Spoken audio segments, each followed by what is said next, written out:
things that was very curious about his talk was that he wasn't that aware of, he was aware of American jazz models, but he wasn't that aware of what was going on in Japan, like what had happened there, and the sort of changes that happened with people like, you know, Otomo, Yoshihide, and all that, who kind of look at those Western artifacts kind of ironically when they produce these strange things like, what is it, you know, is that, what's it called, that Mingus project that he had, you know what I'm talking about, or the whole, I keep forgetting the name of it, but you know, it was nice to see that, you know, all those changes that happened around Japanese identity that kind of went into the jazz world, and, you know, so it's pretty amazing. So anyway, so this is, yeah, well, sure, I think we already have, but hello.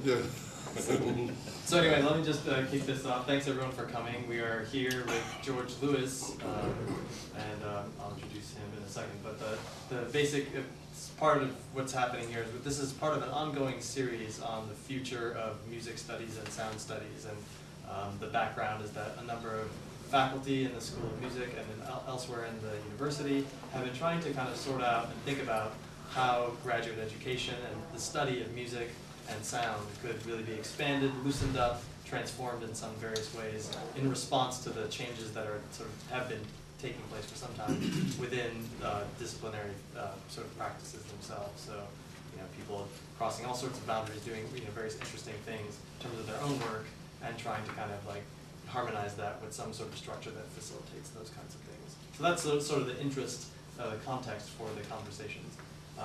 George Lewis, I'm very happy to introduce him. He is the Edwin H. Case Professor of American Music and the Director of the Center for Jazz Studies at Columbia University, recipient of a MacArthur Fellowship in 2002 and many other awards.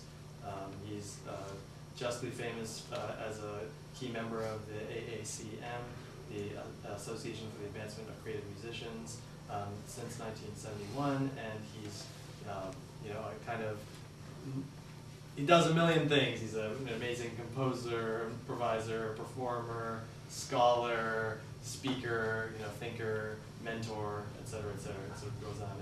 And his most recent highly praised book, Power Stronger Than Itself, the AACM and American Experimental Music, came out in 2008.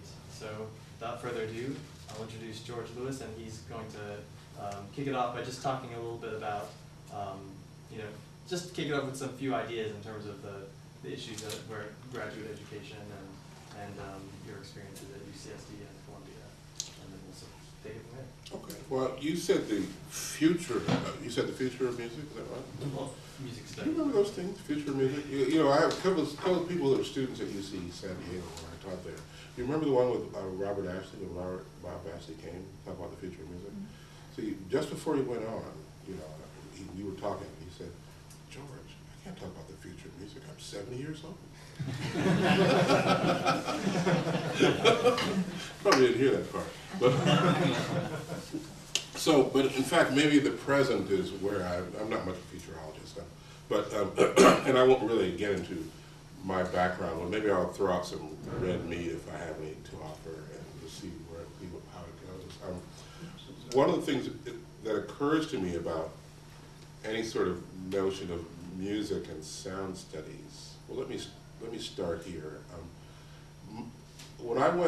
When we started the Critical Studies and Experimental Practices program at UC San Diego, with Jan Pasler as the other sort of co-founder of it, our idea, I'd say loosely centered around an artist-scholar model. One of the things that we were having trouble with at UC San Diego was that music scholarship, it had been founded as a kind of place for experimental music composition and performance, and music scholarship had received relatively shorter shrift, and particularly the kind of scholarship that might sort of be centered on newer, ironically, newer experimental music pursuits. That wasn't really being done by anyone but Jan. And so at the time, I was a performer and was brought as a performer and composer, but I started to transform my work to incorporate scholarship, seeing also the need and seeing also how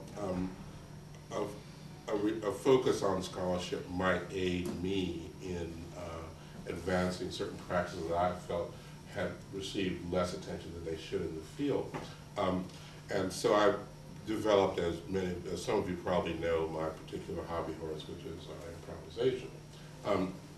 Coming from, if you've read the Derek Bailey book, Improvisation, Its Nature, Practice of Music, which is actually, as you look at it, probably one of the, if not the most widely cited recent book on improvisation in the scholarly literature, despite the fact that Derek himself, he wasn't an anti-academic, but he was a working class boy from Sheffield. He sort of tended to, he liked to take the piss out of academics, and he did that in the book to some extent. But at the same time, I think he'd find that ironic that so many academics found the book interesting. But what it sort of pointed to was the need for more focused attention to affect in improvisation, and also to the idea there was something about improvisation that was not just about music. There was a wider significance to it, and this is where I'm kind of headed now. This is what you'll hear more about in the afternoon talk. So the thing is, if you're talking about sound studies or music, the study of improvisation would sort of be, well, you want to put that right up front. But the problem with it is that improvisation has been so oversold in a number of ways. I began to understand the reticence of people like Cage and Alvin Lucier to speak about any aspect of the opposition to improvisation. I think Feldman's opposition was of a different character. I think Alvin's was pure, the idea that somehow people didn't want to be associated with those ultra-romantic tropes of ego. And so they developed a counter-ideology to oppose that. And sort of the unfortunate part of that was that they didn't realize that many of the people that they were critiquing were also enthralled to similar tropes and were trying to throw off a lot of those shackles themselves. And so this is where issues of race and class come to the picture, and rather than being able to make common cause with those people, the racial dynamics of the 50s forced them to be oppositional to each other, which is kind of a problem which we now, I think, are going to be able to fix through a renewed look at improvisation. I don't know, maybe some of you know the piece called Vespers. And this is a random thought I'll throw out before I describe. Steve Lacy, please. This is a Vespers, this is an Alvin Lucier piece, actually. And actually, let's see, did I play on Vespers, Steve's Vespers? I think I did. I think I did, I don't remember now. I know these things are getting a little murky. But I can tell you that one of the last times, and you know Steve well, were you at our performance in Minneapolis that we did about maybe a year or 6 months before you passed away? Yes. You were at that performance. Oh, great. And so you know that was a great performance, and after it was over, Steve, he was in a lot of pain. I don't know if you realize that, but the whole gig, he was, liver cancer, pancreatic cancer, I think it was, but he was really in pain and trying to play. But he played beautifully. And in the end, he turned to us and he said, well, because here's what we tried to do. We saw that Steve was in pain, okay? So the reason why we knew he was in pain was not so much you can't really see pain. He wasn't like grimacing or anything. But he was playing the music in a funny way. Like Steve never makes any mistakes. He might, he has a weird notion of tuning. But he never would make any mistakes, and he started to make little mistakes in the music. So what we would do to him was we'd play a little bit louder or try to direct sound to him in ways that would allow him to feel supported. And it was totally nonverbal. And you can do this in many different ways. I mean, as improvisers, part of your task, in fact, your prime task, this will get me around to Alvin, you'll see, is pay attention. But this will get me around to Alvin, because that was Alvin's issue. He saw improvisation as being mainly about what you do in terms of projecting sound. It's mainly about paying attention and performing a task, which is what Vespers is really all about. So at the end of the gig, Steve came back to the hotel and he said, well, I just want to thank you guys for making my life worth living. And that was incredible, because all we had really done was to make a few sounds and direct sounds his way to support him, based upon what we heard in the sound. this is an aspect of, you could call it a kind of hermeneutical approach to the performance. And one of the things that we should probably recognize is that any notion of sound studies, we would probably want to include all of the actors who are concerned with sound, not just in the music area, but certainly the composers, the performers, improvisers, cultural studies people, anthropologists, anyone who's interested in this. And I'm finding out that through my own sort of project that I've got now, which is, you know, I'm sort of under contract with Oxford to produce these handbooks on improvisation, these big things they produce. And the idea was to try to bring to a point a lot of the current scholarship surrounding improvisation, which is taking place in many fields. You've got the cognitive science people who are interested in it, you've got the philosophers with a long-standing tradition. I've been engaged in these talks with Arnold Davidson at the University of Chicago surrounding improvisation. As we're going to do that also in Rome next year. We've got sort of a series of seminars cooked up for that. So there's so many fields, in fact, that we're not going to be able to produce one volume, it's going to be two. So it's a pretty huge project. It's sort of scaring me. So I was supposed to be on leave to do it, but it's pretty intense. So let's get back to Vespers for a moment. I didn't name all the actors because the general approach is there. Just construct a network and make sure it's open-ended. That's what I'm saying here. So that anyone who's concerned with sound probably has a role to play in thinking about sound studies in graduate education. And thinking about the role of community-based actors as well, the people from outside the academic environment. Because a lot of the people who are profoundly concerned with sound, in fact, many of the objects of study in musicological pursuits aren't in the academy, right? Certainly in popular music studies. So these people, you have to bring people to the table in these kinds of ways. Now, Vespers, and then maybe, I don't know what to say after that. They said this is a conversation, so far it's mainly me talking. I hadn't expected to talk this long. If you know Vespers a little bit, the Lucier Vespers, what it is there's an interesting subtext to it. I guess, I don't know whether he found these things or, you know, the Department of Defense, the U.S. Department of Defense, you know, the $5,000 hammers and all that. You know, there's a lot of remote viewing, you know, these kinds of crazy things they do. They spend a carload of money on LSD studies, you know, these kinds of things. So one of the things they spent money on was trying to see if humans, soldiers that is, could perform echolocation. So they bought, this is probably these things when they were originally made cost $15,000 a piece, but all they did was really make sharp clicks. They were called sonar dolphins, and they were shaped like little dolphins. There's these sort of plastic things that made clicks, like cricket clickers. Like they were $5,000 cricket clickers. And they made different kinds of clicks. You could make single clicks, or you could push the button and make multiple clicks. So they wanted to see if you could do echolocation. I don't know what happened to the experiments, but eventually, I don't think Alvin paid $5,000 for these. He probably paid $5 for it. He found it at a yard sale or something, you know, Pentagon yard sale. So he bought them, and he said, well, here's an idea for a piece. And the idea was that the score is pretty simple. I don't remember every detail of it, but it's actually very simple. You put people in the space, having performed this piece, this is what I remember. And you ask them to perform the task of exploring the space. That's it. If you do whatever space it is, if you're in here, if you're outside, he tended to use chosen closed spaces. But whatever it is, the idea is to explore the space using these dolphins. And that's what you did. And the piece is open-ended. There's no time frame. There's no rhythms you have to play. There's no, you know, and so on. So his complaint, and you can read it in his book, the book he wrote, Chambers, a series of interviews, was that he did one performance, I think, and this is the thing about Alvin being even though he was, you know, obviously a conservatory, very well-trained person, he also had the anti-academic attitude. So he made it clear that these people were, I think it was Swedish conservatory students were the villains, and these Swedish conservatory students were making stupid rhythms and things like that.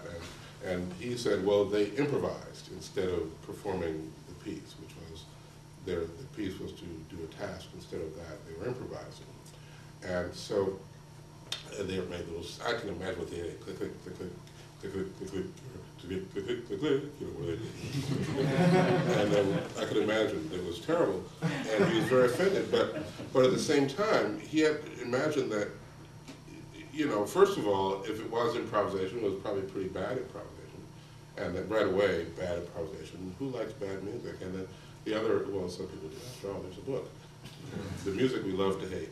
But Alvin didn't like this, but he attributed it to improvisation as a practice, rather than to the possibility that these people didn't have a clear idea either of what improvisation was or what interaction with the environment was, which is basically what you're doing when you're improvising. And interacting with an environment is what Alvin was asking people to do. And this is what we do in our everyday life improvisations. And this is the part, I ran this by Alvin, he kind of bought it, after all, we'd had a couple glasses of wine and had a good meal. I said, look, this is I always wanted to get you down and tell you this about this piece, man. This is my explanation of it. The improvisation thing, I don't buy it. Actually, this is what you've asked people to do. You've asked people to improvise. You just didn't use the word because there are a number of reasons why you didn't. First of all, there's a lot of disapprobation of improvisation in the classical music world that you come from. And so that's not shared in other parts of the world, but in your part of the world, the part of the world you were trying to approach, that was a real problem. The idea that if you said you're improvising, maybe that cheapens the value of the piece. The other thing is the idea of improvisation as being this oversold romantic ego trip. Obviously, you didn't want to be associated with that, and I don't think Charlie Parker did either, So once again, you guys could have made common cause, but you didn't. Okay, that's okay.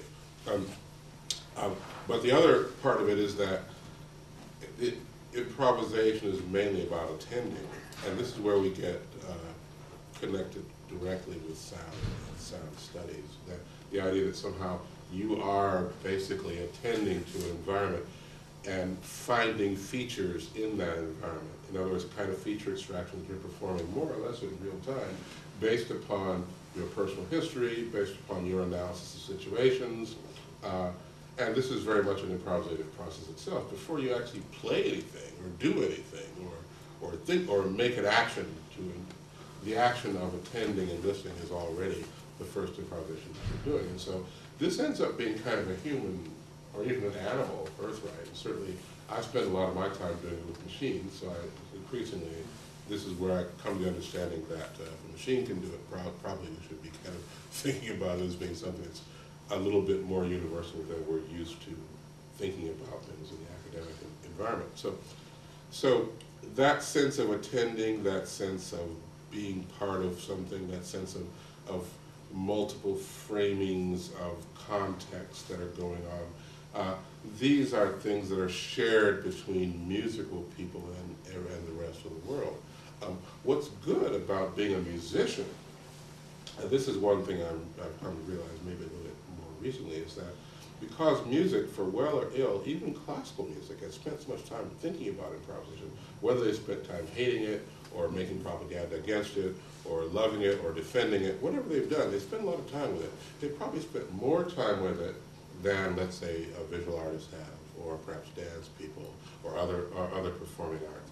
And so, because of that, musicians are in a unique position to reconceptualize improvisation, and to also to bring it out of the music ghetto, so to speak, and to ask people to, and to, where once we come out of the musical ghetto, we find people like Vladimir Yankelevich talking about it in really wonderful terms, or we find George Lakoff thinking about it, or we find Stephen Greenblatt thinking about it, and suddenly we're out of that world and we find that they have something to offer, and they're not necessarily interested in it as interested in the morality of it, like the post-cage people were, or but they may be interested in the ethics of it, as Arnold Davidson is, or as Lydia Gurr actually seems to be coming to the stage where she's interested in thinking about that. What's the distinction you're making between ethics and morality?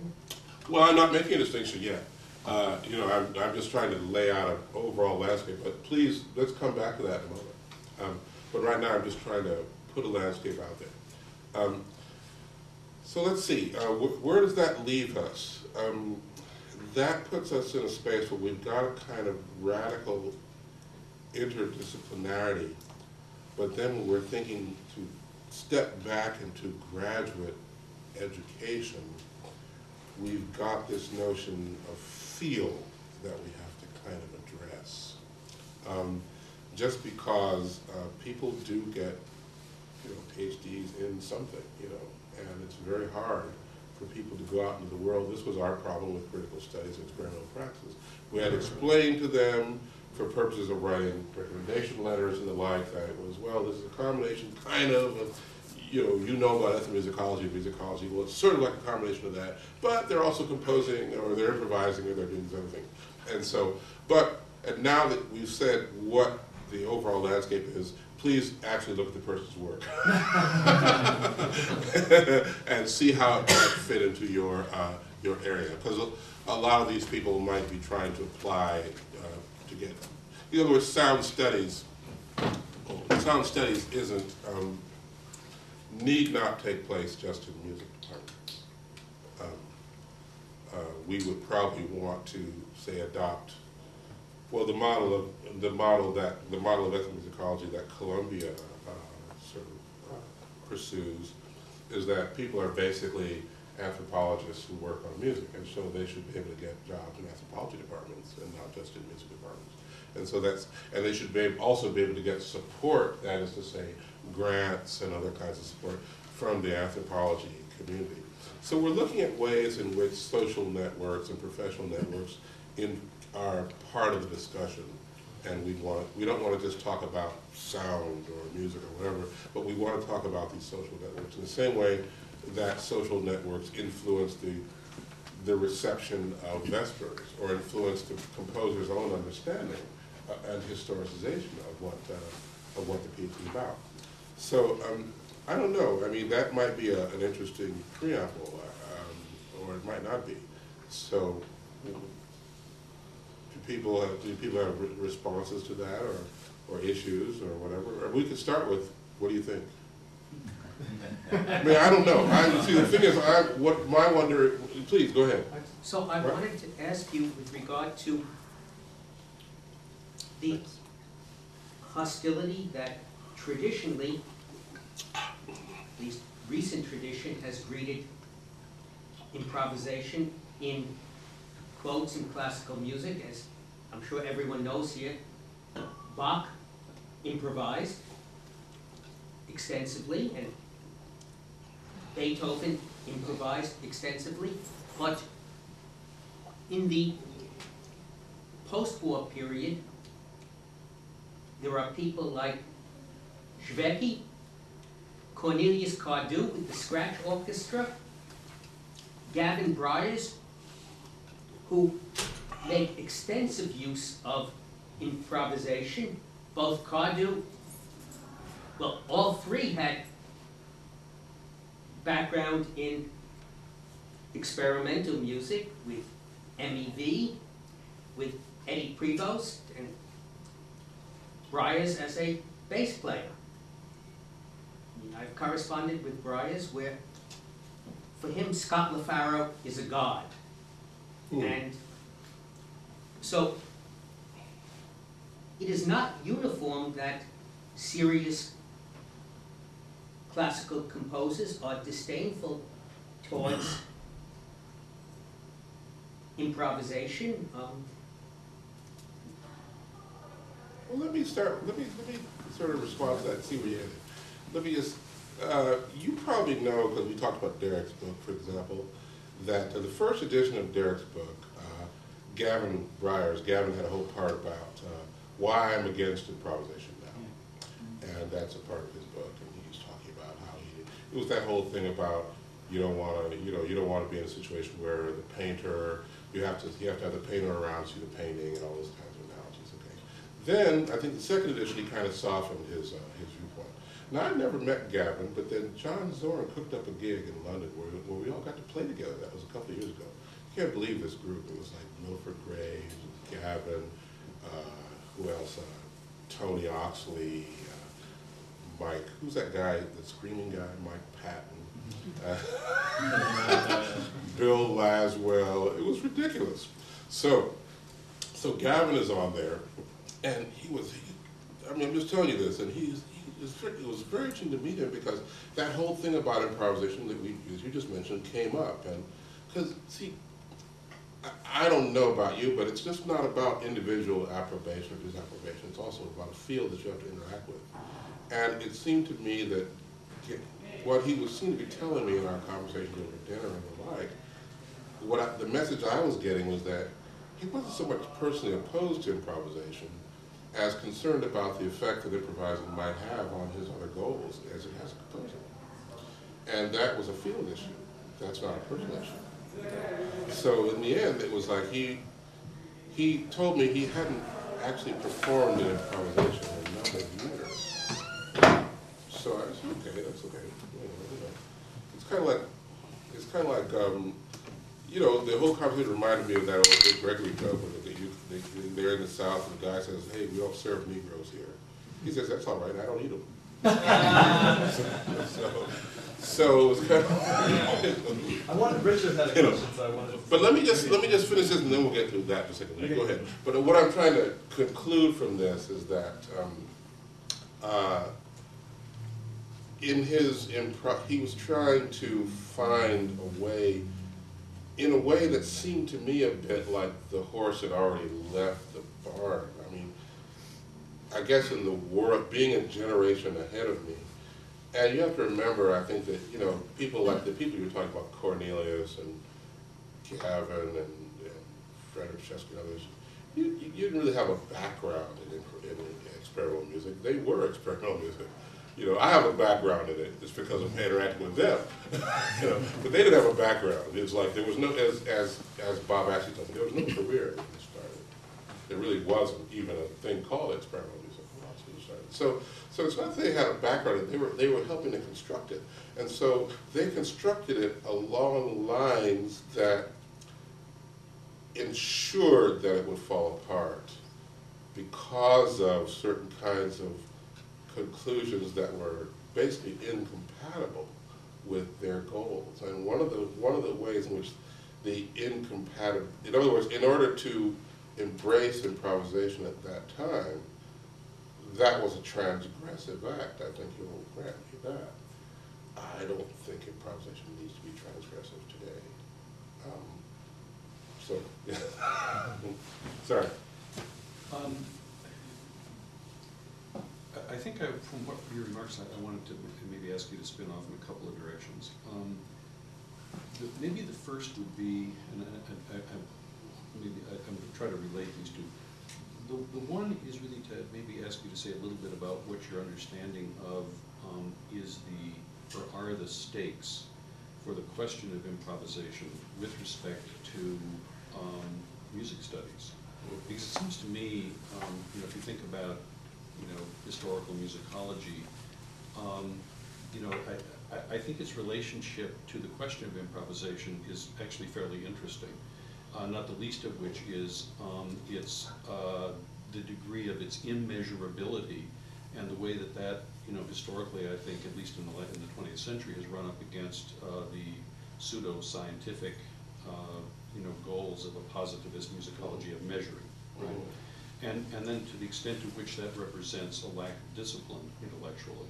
I mean, it seems to me that, again, and this is where I would ask you to, you know, if you could comment a little bit, maybe in terms of, for example, your knowledge of what's going on within music departments and the way that they are or are not branching out, for example, at the situation at Columbia, in which basically what you're running up against relative to your comments about, you know, San Diego, you know, ultimately revolves around the notion, you know, intellectual notions of discipline and disciplinarity, and the way that either advances or causes regression, you know, in intellectual, you know, pursuits.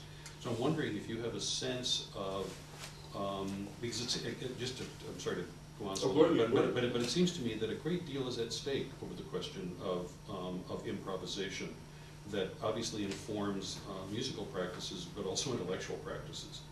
And the academy, you know, the American Academy, if you think of what's happened in, say, a discipline like sociology, which, you know, American sociology has for so long been so quantitative and for so long, hostile towards qualitative work, I think you could say much the same about musicology up until, maybe 15, 20 years ago. Yeah. And so I'm sort of wondering if you have a sense of, what might be at stake. And I think you've touched on that, but also whether you have a sense of, how this might be reshaping itself at your own institution. Let me start with the what's happening at Columbia now, because what you see, and I move across departments. I'm in composition, I'm in historical musicology, I run the Center for Jazz Studies, and I'm also involved in computer music, and there may be something else, and I can't remember this, but right now I can only remember a couple of these things. Let me speak of composition first, because not to say that, let me speak of composition first.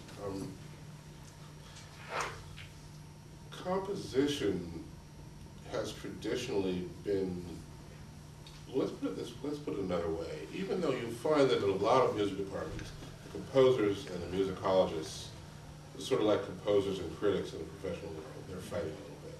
They're fighting for space, they're working against each other. But in a larger sense, they're working in common cause to sort of uphold a particular notion of the Western tradition. So what happens, I think in the 70s, and maybe, as you point out, I think in the 80s with the new musicology, whatever they call it now. And I think it actually, in a way, I would say starts with the introduction of things like jazz and the rise of ethnomusicology, and the way the ethnomusicology programs start to reshape and challenge musicology and challenge the sort of the Western direction and primacy of that a lot of these departments were promoting. What we start to find is that affected composition in terms of what composition was. In other words, our question in composition departments now, at least in our composition department, is can we admit improvisers? And if we do admit improvisers, how do we evaluate their work? And then how do we send them out into the world with no scores? What's their body of work? What are the hoops they have to jump through? That's the trivial part. But then what's the activity that constitutes, what's the activity that one can academicize? What are the kinds of products that we can show? What kinds of processes can we document? And it need not be a positivist documentation. And I'd say that right now, certainly Columbia is still quite majoritarian in terms of, most people do scores. But there's a sizable minority that have at the very least a dual or multiple practice. Some of them are doing they're improvising, they're doing improvised music, they're doing their totally notated, composed scores. Some of them are doing laptop work. And of course technology, which we haven't talked about much at all here, is kind of the great, it smashes or allows the boundaries to be transgressed a lot more easily. Because if you're thinking about, let's say, a machine that improvises, you might as well say it's a machine that composes. It doesn't care. It's my choice, discursively, to choose. I choose to frame these as improvising machines. But really, in terms of what the machine is doing, it's just the difference between fast and slow. And and it was amazing, for example, that if you read the early talks by people like Jeremy Hiller, they were concerned about really synthesizing a process of reflection, which they thought was essential to composition. But computers don't need to reflect. And in a sense, that reflection is something that had to be sort of simulated. It was very curious, but it was the idea that somehow composition was about reflection, improvisation was about immediacy. The sort of grasshopper and ant metaphor, if you will. So that's one place in which the stakes are fairly high.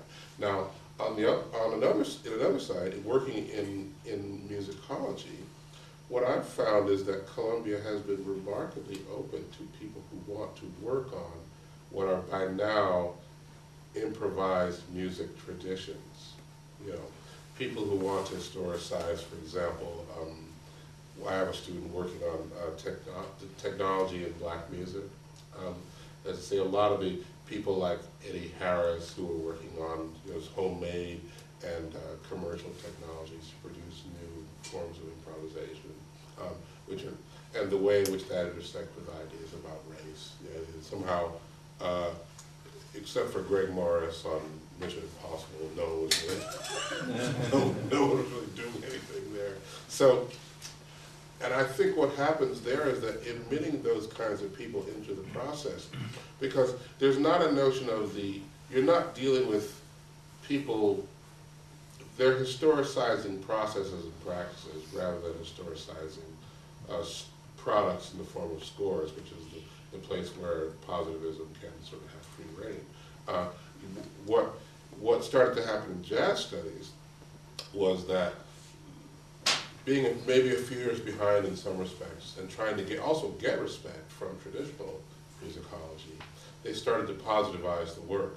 In other words, transcription became the big thing. You had to be, but you can't really transcribe Albert Eiler. It's just too hard.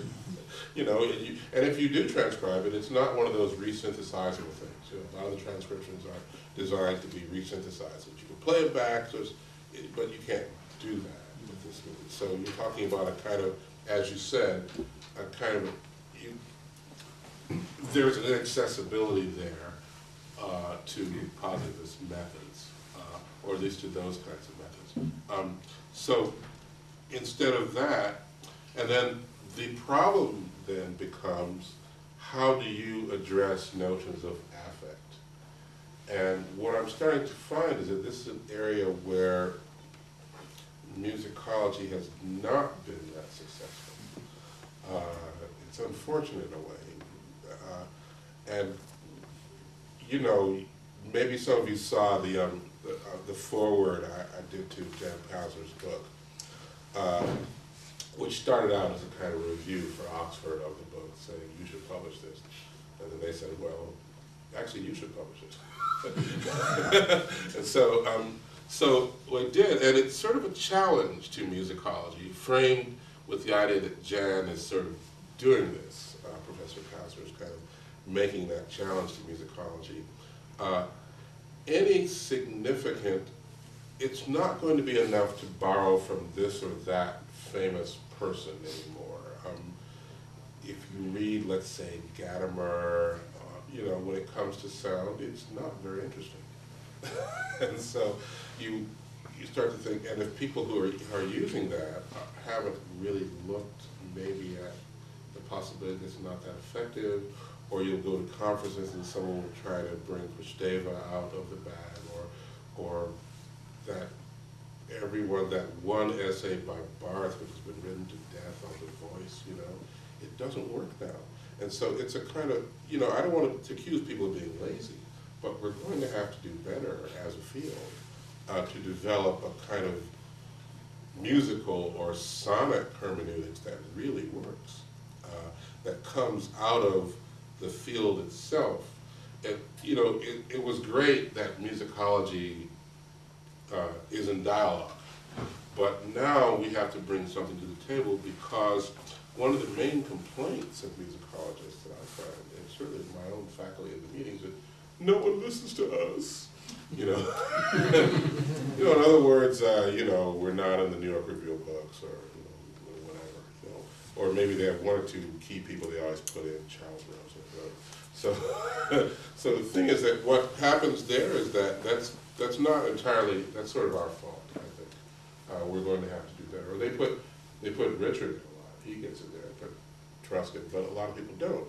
And so what we need to do is, that's partly our problem, to develop new models of sound and particularly affect, and that come out of the music field itself. Now, one thing you can do, which has sort of been something that's a direction we're doing at Columbia in ethnomusicology, and I'm not really in the ethnomusicology area, so I can't really speak to that so much, but I'm seeing with people like Aaron Fox, Anne-Marie Ochoa, they're interested in the relationship between sound. You know, there's that sort of indigenous media movement that people are looking at now. The idea, what happens when you, I'm making it, I don't mean to put it so bluntly, but what happens when indigenous people get hold of a video camera?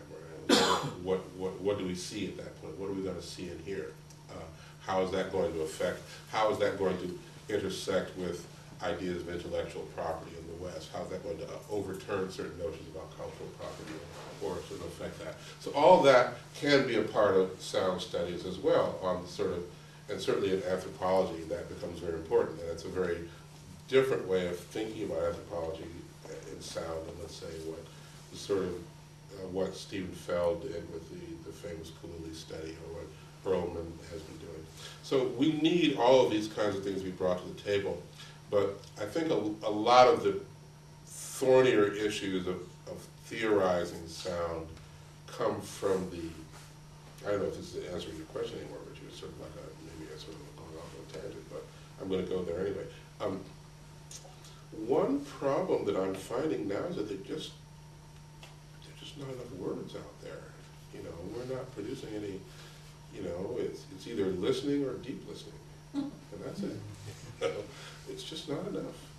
You know, and we don't have a very strong discursive vocabulary for addressing these things. And one last thing, and then I'll sort of, Scott, I know you're sorry, but you may have noticed, those of you who are interested in new media, that new media doesn't pay a lot of attention to sound. You know, they're really into the visual, man. And I understand it, because new media sort of forged this connection with the military, you know, through computers. And so, and if you look at what's happening, and I'll go into this to some extent in the talk later, if you look at what happened in the military, they were a lot more interested in visual studies than sound studies. They wanted to create new kinds of displays where you could shoot people, and they were interested in, like, computer vision was a big deal, or computer attending to sound. It was harder, first of all, and second was we weren't quite sure what the payoff was going to be if we got a computer to actually listen to stuff. What would that really yield for us in terms of being able to kill people or whatever? You know, if we can see them, we can shoot them. But if we hear them, maybe we shouldn't shoot them. So, sure. So there's a really big problem there, and so new media. I'm not saying that there's a militaristic nation. There's a militarism that's being reproduced there. But if you look at, let's say, the older literature, you know, DeLanda's book on War and the Age of Intelligent Machines, or things like that, you'll start to see that most of it, there's very little relation to intelligence and music being related to being able to hear anything, or being able to intersect with sound in some way, be able to make sound be intelligible. So that's an area where there's a fertile area for new thinking in terms of a new media of sound. And what people have to do, though, I think, is to disconnect it from sound art.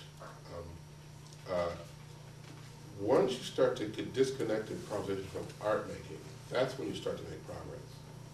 You know, when you start to look at it as an everyday practice with implications for the creation of communities, that's when you start to make progress. And similarly with sound art, once it becomes art, then it becomes sort of, well, why can't we get into the galleries? Well, the reason why you can't get into the galleries is because you're too noisy, you know, and people don't want to hear your sound while they're contemplating somebody else's painting. Or you go into a sound art gallery and everyone's wearing headphones, like, you know, this very isolated thing. So sound is messy, it's difficult, it propagates, it interferes, it mixes and clashes. These are all things that make it. So that we start making art, and then we get into there. Suddenly we're worried about careers, and we're worried about things that really may not be quite as important. Sorry, you go ahead. No, not at all. I, in fact, would like you to continue talking more along these lines. Specifically, I was hoping that you would come back to that question of the morality of improvisation and the ethics of improvisation, a distinction you'd drawn earlier.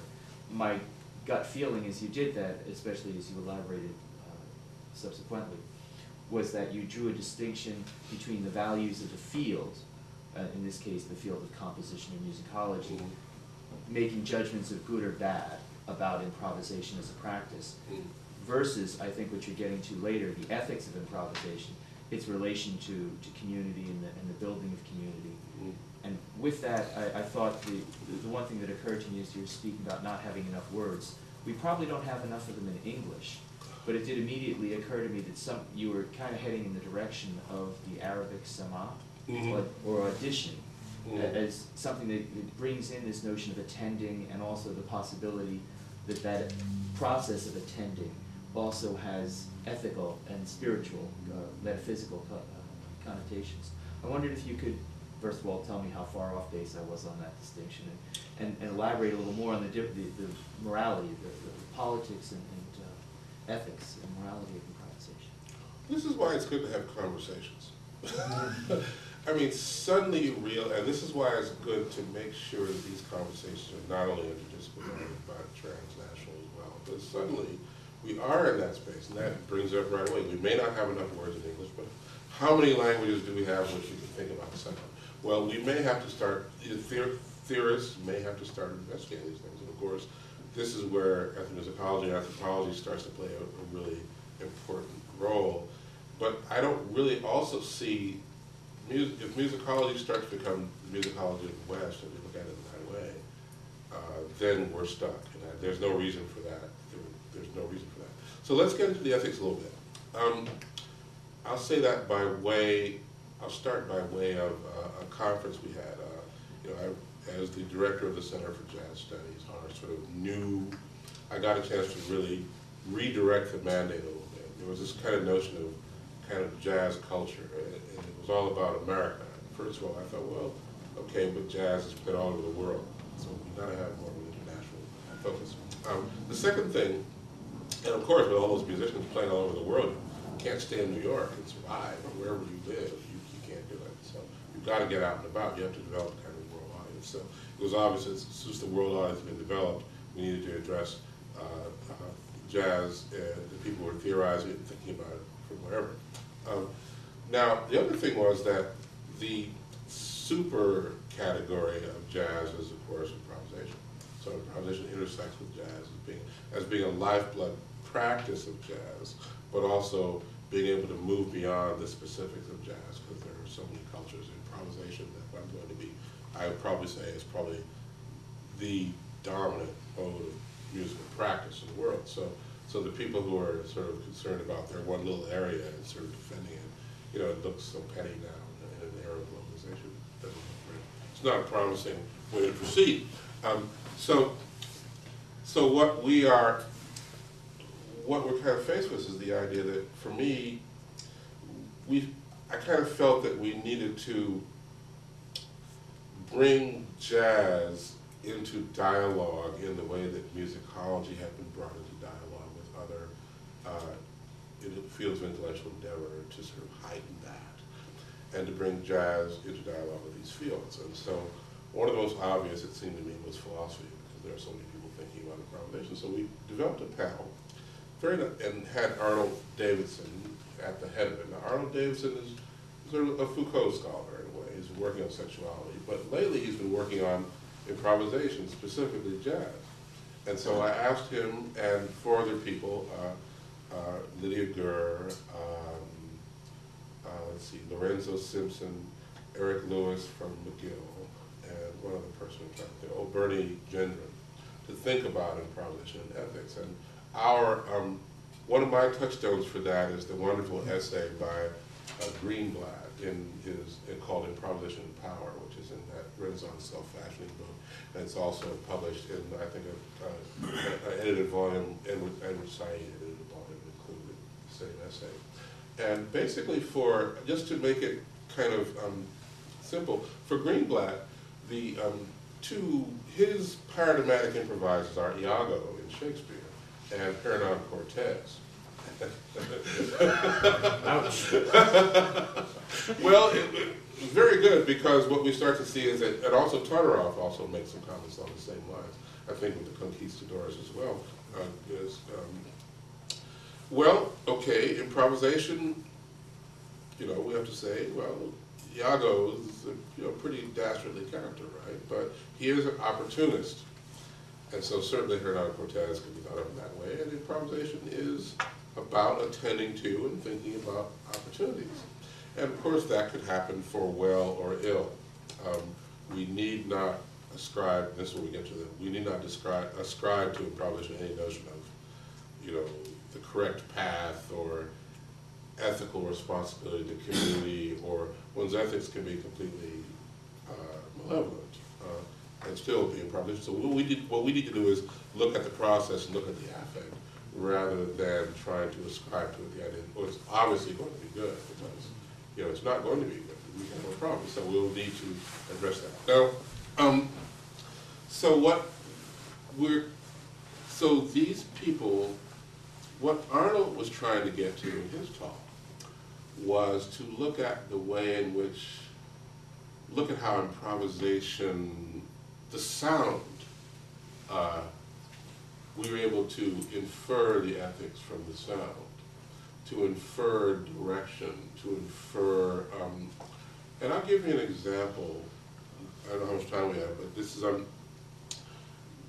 we've been thinking about this for a while.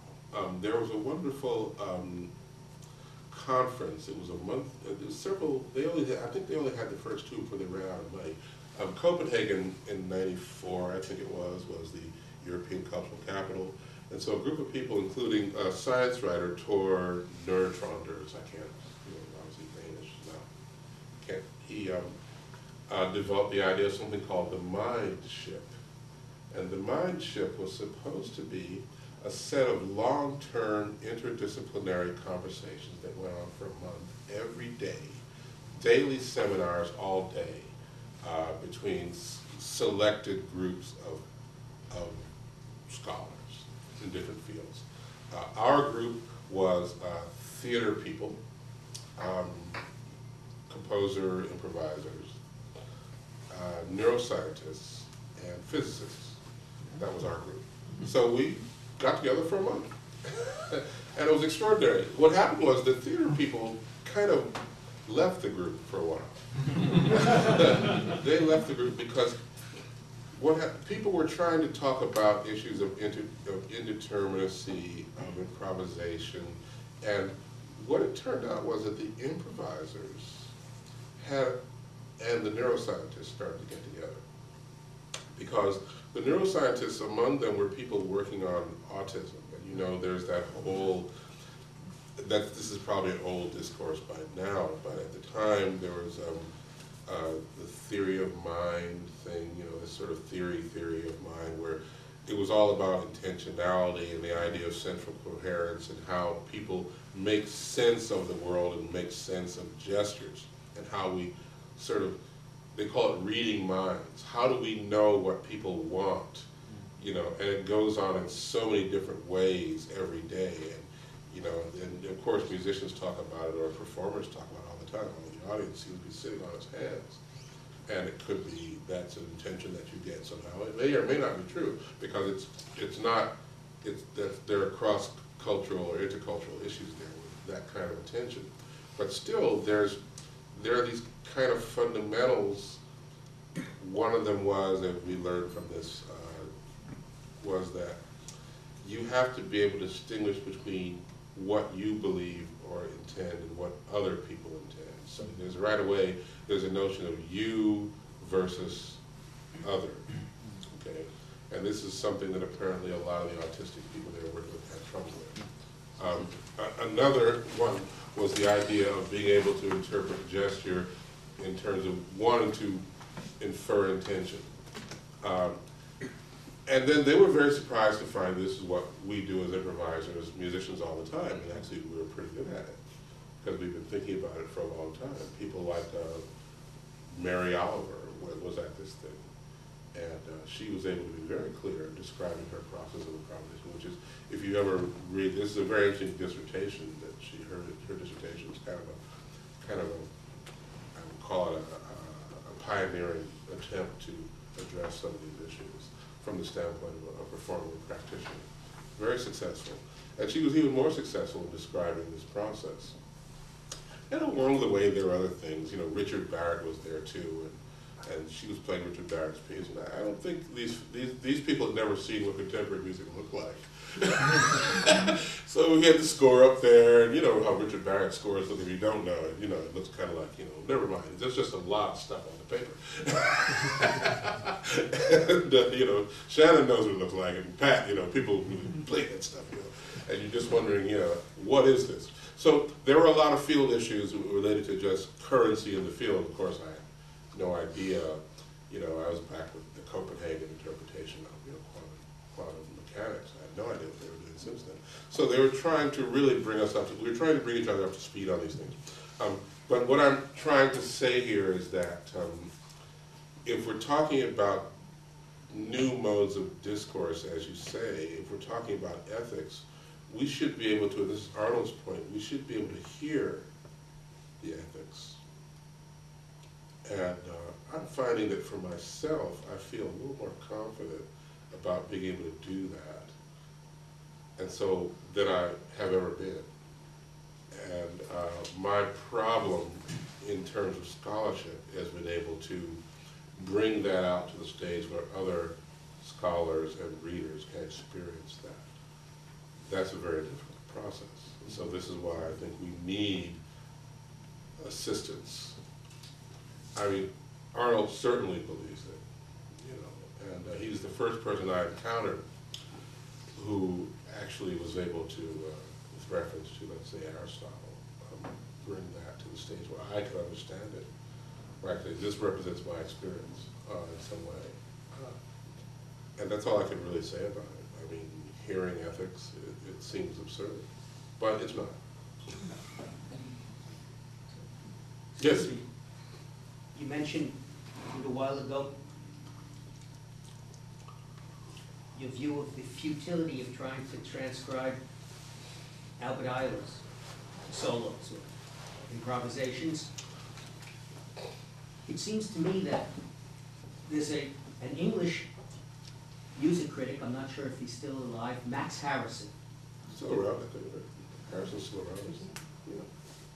Who 45 years ago in a book, Jazz on Record, talked at length about Albert Ayler's recordings that he thought were fascinating and highly recommended.